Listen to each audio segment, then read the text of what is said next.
नाम है law spring और इस चैप्टर को लिखा है अनीस जंग ने। जो चैप्टर है लॉ स्प्रिंग, ये जो बुक है अनीस जंग ने लिखी थी, लॉ spring stories of stolen childhood, उससे लिया गया है। और इस चैप्टर का जो टाइटल है लॉ स्प्रिंग, पहले हम उसको समझ लेते हैं। स्प्रिंग का मतलब होता है वो सीजन जो बहुत ही ज्यादा प्लेजेंट होता है, जो बहुत ही ज्यादा सुहावना होता है, जिसमें फ्लावर्स बहुत ज्यादा ब्लूम कर रहे होते हैं और काफी अच्छा सा माहौल होता है पूरे एनवायरनमेंट में, हमारी नेचर में। तो ठीक उस तरह से जो हमारा लाइफ होती है, उस लाइफ में सबसे ज्यादा जो अच्छा जो स्टेज माना जाता है वो चाइल्डहुड का माना जाता है, क्योंकि चाइल्डहुड का एक ऐसा स्टेज है जिसमें जो बच्चा होता है वो बिल्कुल केयर फ्री होता है। ये उसके खेलने के दिन होते हैं और उसके पढ़ने के दिन होते हैं और इसके एकदम टेंशन फ्री रहने के दिन होते हैं। लेकिन इस जो स्टोरीज है, ये जो स्टोरीज हैं, ये जो चैप्टर है, इसमें आप देखेंगे कि यहाँ पे जो बच्चे हैं उनका जो स्प्रिंग है, उनका जो चाइल्डहुड है वो कहीं खो चुका है और उस चाइल्डहुड को वो इस तरह से एंजॉय नहीं कर पा रहे हैं। ना तो वो उसमें पढ़ पा रहे हैं, ना वो बहुत ज्यादा उसमें खेल कूद कर पा रहे हैं।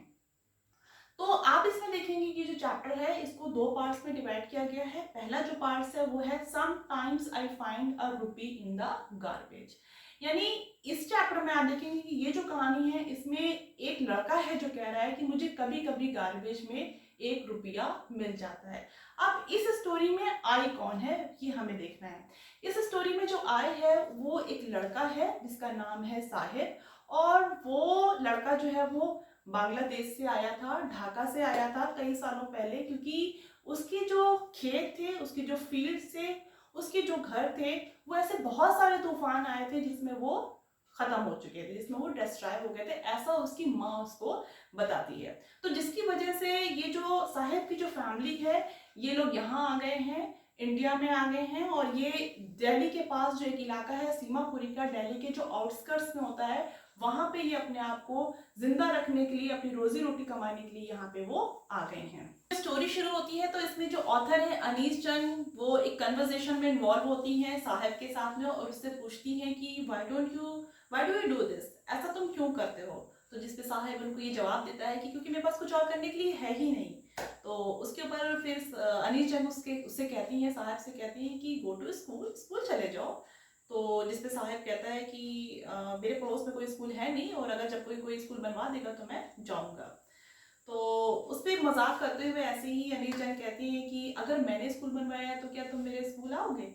तो जिसपे वो साहिब जो है काफी मुस्कुराता है, खुश होता है और कहता है कि हाँ हाँ ऑफ कोर्स मैं आपके स्कूल आऊंगा। तो जब कुछ दिनों के बाद फिर दोबारा अनीस जंग उस लड़के को देखती हैं और वो लड़का उनको देखता है तो वो भाग के उनके पास आता है, कहता है कि आपका क्या स्कूल रेडी है, आपका स्कूल तैयार है।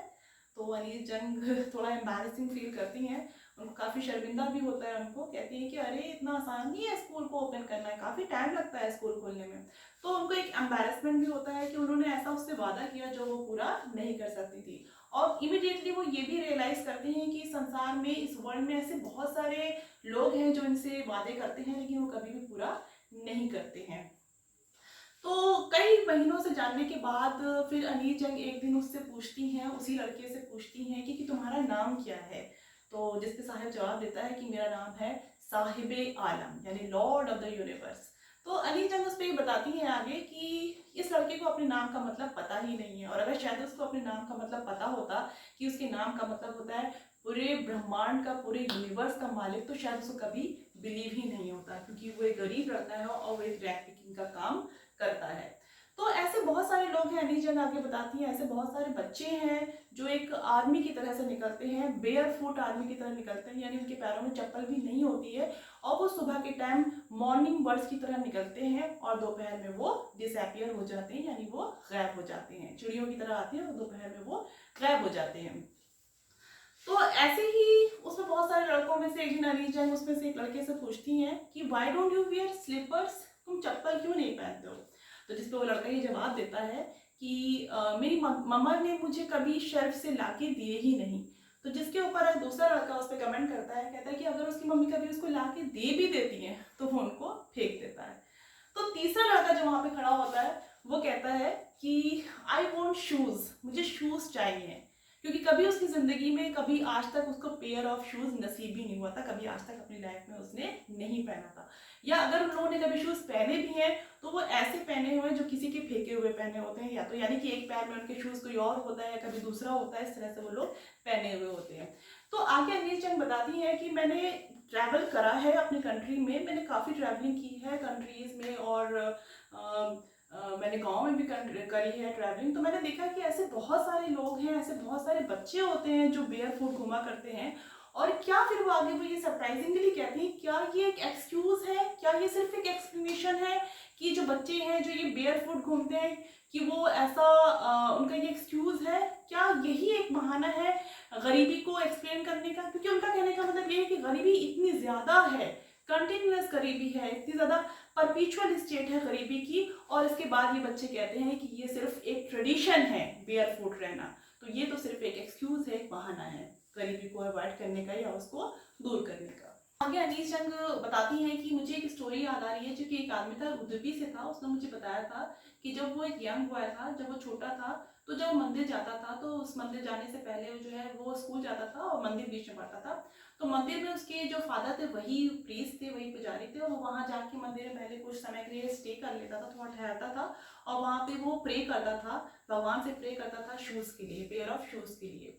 तो आगे ऑथर बताती है कि 30 साल के बाद जब मैंने वहाँ पे उसको विजिट किया, उसके गांव को, उसके शहर को, तो मैंने देखा कि वहाँ पे जो मंदिर का वो जो पुजारी था, वो वहाँ पे एक नया पुजारी था जो कि मंदिर के बैकयार्ड में रहता था। अब वहाँ पे मैंने देखा कि एक लड़का जो था वो भागता हुआ आ रहा था, उसने ग्रे कलर के यूनिफॉर्म पहन रखी थी और शूज़ भी पहन रखे थे पैरों में, और उसने मोजे भी पहन रखे थे। वो दौड़ता हुआ आता है, हाँफता हुआ आता है, और अपने स्कूल के बैग को आकर के फोल्डिंग बेड के ऊपर फेंक के अंदर चला जाता है। तो जब उस लड़के को वो देखती हैं तो उनको याद आता है कि ये जो लड़का है जो कि जिसने 30 साल पहले जब ये गॉडेस से प्रे करी थी, भगवान से जब उसने प्रे करी थी कि मुझे शूज़, पेयर ऑफ शूज़ मिल जाए, और जब उसको मिल गया था तो उसने कहा था कि ये पेयर ऑफ शूज़ मुझसे कभी भी मत खोए, अब कभी भी ये ना खोए। तो वो ये सोचती है कि ये जो यंग बॉयज़ हैं, इनकी जो प्रेयर है वो गॉडेस ने सुन ली और उसको पूरा भी कर लिया।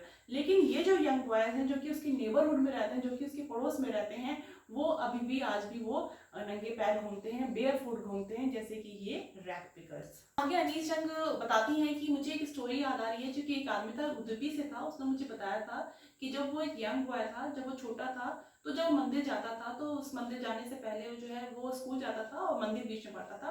तो मंदिर में उसके जो फादर थे वही प्रीस्ट थे, वही पुजारी थे, और वो वहाँ जाके मंदिर में पहले कुछ समय के लिए स्टे कर लेता था, थोड़ा ठहरता था, और वहाँ पे वो प्रे करता था, भगवान से प्रे करता था शूज़ के लिए, पेयर ऑफ शूज़ के लिए।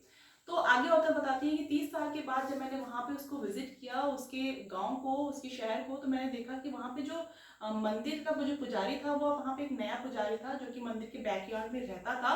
अब वहाँ पे मैंने देखा कि एक लड़का जो था वो भागता हुआ आ रहा था, उसने ग्रे कलर के यूनिफॉर्म पहन रखी थी और शूज़ भी पहन रखे थे पैरों में, और उसने मोजे भी पहन रखे थे। वो दौड़ता हुआ आता है, हाँफता हुआ आता है, और अपने स्कूल के बैग को आकर के फोल्डिंग बेड के ऊपर फेंक के अंदर चला जाता है। तो जब उस लड़के को वो देखती हैं तो उनको याद आता है कि ये जो लड़का है जो कि जिसने 30 साल पहले जब ये गॉडेस से प्रे करी थी, भगवान से जब उसने प्रे करी थी कि मुझे शूज़, पेयर ऑफ शूज़ मिल जाए, और जब उसको मिल गया था तो उसने कहा था कि ये पेयर ऑफ शूज़ मुझसे कभी भी मत खोए, अब कभी भी ये ना खोए। तो वो ये सोचती है कि ये जो यंग बॉयज़ हैं, इनकी जो प्रेयर है वो गॉडेस ने सुन ली और उसको पूरा भी कर लिया। लेकिन ये जो यंग बॉयज़ हैं जो कि उसकी नेबरहुड में रहते हैं, जो कि उसके पड़ोस में रहते हैं, वो अभी भी आज भी वो नंगे पैर घूमते हैं, बेयर फुट घूमते हैं, जैसे कि ये रैग पिकर्स। तो सीमापुरी में जो रहना है वो बहुत ही ज़्यादा ट्रबलसम है। सीमापुरी में रहने के लिए ये जो रैग पिकर्स हैं, इनके पास ना तो कोई आइडेंटिटी कार्ड है,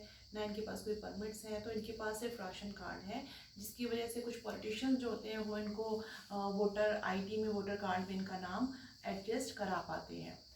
इसके बाद जो ऑथर है अनीस जंग, वो एक ग्रुप ऑफ वीमेन के पास जाती है और उनसे पूछती हैं, जो कि फटी हुई साड़ी पहन रखी है, जिन्होंने टैटर्ड साड़ी पहन रखी है, उनसे वो पूछती हैं कि आखिर उन्होंने अपनी जो ब्यूटीफुल लैंड्स थी और उन्होंने इतना खूबसूरत जो उनका देश था, जो खेत थे, वो उन्होंने क्यों छोड़ दिए।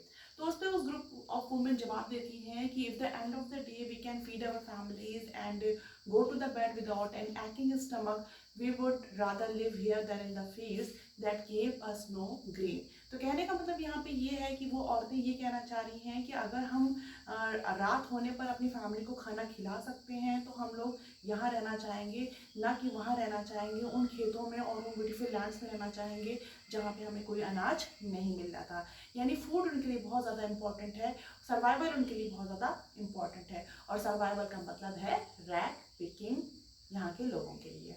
हमारे ये जो रैग पिकर्स हैं ये अपने ट्रांजिट होम्स में रहते हैं। ट्रांजिट होम्स का मतलब होता है कि इनको जहाँ कहीं भी खाना मिलता है, जहाँ कहीं भी इनको फूड मिलता है, ये अपने टेंट्स को वहीं पे गाड़ लेते हैं और वहीं पे अपना ये घर बना लेते हैं।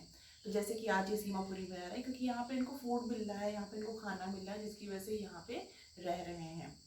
और सीमापुरी में रैग पिकिंग का मतलब है सर्वाइवल। और इसके बाद जो ये बताती है ऑथर कि यहाँ कई सालों तक की रैग पिकिंग का काम करने के बाद जो ये जो काम है, प्रोफेशन है रैग पिकिंग, इसने एक फाइन आर्ट्स का दर्जा ले लिया है रैग पिकर्स के लिए। और इनके लिए जो रुपी है, इनके लिए जो गोल्ड है, इनके लिए जो वैल्यूएबल चीज़ें हैं जिनको ये ढूंढने पे इनको जो मिलती हैं, ये उनके लिए गोल्ड की तरह है।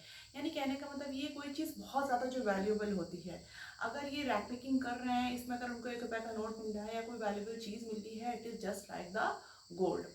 अब आगे जो साहब है वो उनसे ये कहता है, ऑथर से कहता है कि जब मैं ढूंढने निकलता हूँ, जब मैं रैग पिकिंग के लिए निकलता हूँ तो मुझे कभी कभी 1 रुपये का नोट मिल जाता है या कभी 10 रुपये का भी नोट मिल जाता है और कभी कभी कोई सिल्वर का कॉइन भी मिल जाता है।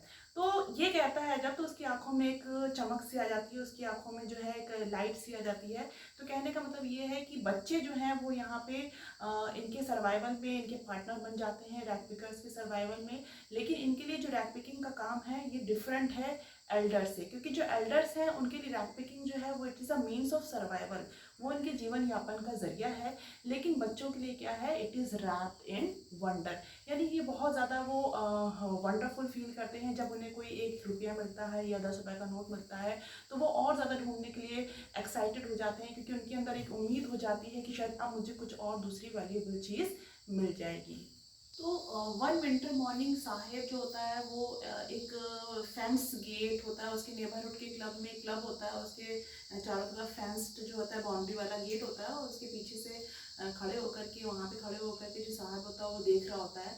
और अंदर 2 जो यंग मैन होते हैं वो ड्रेस्ड होते हैं, वाइट कलर की ड्रेस में होते हैं, वो लोग टेनिस खेल रहे होते हैं। और उस पर साहब कहता है कि मुझे टेनिस पसंद है। और वो वहाँ उसको देख करके, वो गेम को देख के काफ़ी सेटिस्फाइड फील कर रहा होता है, काफ़ी कंटेंटेड फील कर रहा होता है। और वो ये बताता है कि मैं उसके अंदर जाता हूँ, उस क्लब के अंदर मैं जाता हूँ जब कोई वहाँ पे नहीं होता है, और मैं वहाँ पे झूला झूलता हूँ। और साहिब जो है उसने भी कुछ टेनिस वाले शूज़ पहन रखे हैं, लेकिन वो जो शूज़ हैं वो उसके पैरों पे उसके बहुत ही अजीब से लग रहे हैं, क्योंकि उसने एक बहुत ही डिसकलर्ड सी फेडेड सी शर्ट पहन रखी है और शॉर्ट्स पहन रखे हैं, तो बहुत अजीब सा लग रहा है। और as a manner of explanation वो ऑथर को बताता है कि ये मुझे किसी ने दिए हैं, समवन हैज़ गिवन मी। तो वो शूज़ जो जिसमें कुछ होल है या जिसमें कोई डिफेक्ट है, जिसकी वजह से किसी रिच लड़की ने उसको पहनने से मना कर दिया है, या वो डिफेक्टेड पीस है, तो वो पीस पहनने पर, वैसा जूता पहनने पर भी उसको कोई बॉदरेशन नहीं है, क्योंकि एक ऐसे इंसान के लिए जो कि बेयर फुट रहता हो, जो कि नंगे पैर रहता हो, जिसके पास ना तो कोई स्लीपर हो ना शूज़ हो, तो अगर उसको कोई ऐसा शूज़ मिल जाता है, अगर उसमें होल भी है एक आध, तो उससे कोई उसको बॉदरेशन नहीं होती है, उसके लिए वो भी एक सपना पूरे होने की तरह ही है। अब आगे ऑथर अनीस जंग बताती हैं कि आज सुबह मेरी मुलाकात उससे होती है, साहिब से होती है। Saheb was on his way to the milk booth. Saheb जो था अपने रास्ते में जा रहा होता है मिल्क बूथ की तरफ, और उसके हाथ में एक स्टील का कैनिस्टर होता है। तो और वो बताता है कि मुझे 800 रुपीज़ मिलते हैं, मैं उस मिल्क बूथ में काम करता हूँ, इशारा करते हुए बताता है, और कहता है कि मुझे 800 रुपीज़ मिलते हैं और मुझे मेरा सारा खाना मिलता है। तब उसके ऑथर उस पर पूछती है कि does he like the job, क्या तुम्हें ये जॉब अपनी पसंद है।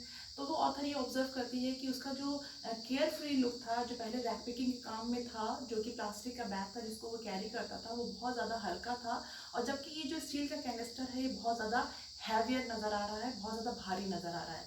तो साहिब जो था उसका जो केयर फ्री लुक था वो अब खो चुका था। Saheb was no longer his own master. Saheb पहले अपना खुद का मालिक था, लेकिन अब वो किसी के अंडर में काम करता है, अब वो उस आदमी के अंडर में काम करता है जिसका वो टी स्टॉल है।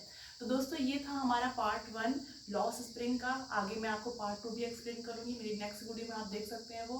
तो बच्चों, स्टूडेंट्स, मुझे प्लीज़ आप लोग सब्सक्राइब करते रहिएगा एंड एन्जॉय माई टीचिंग।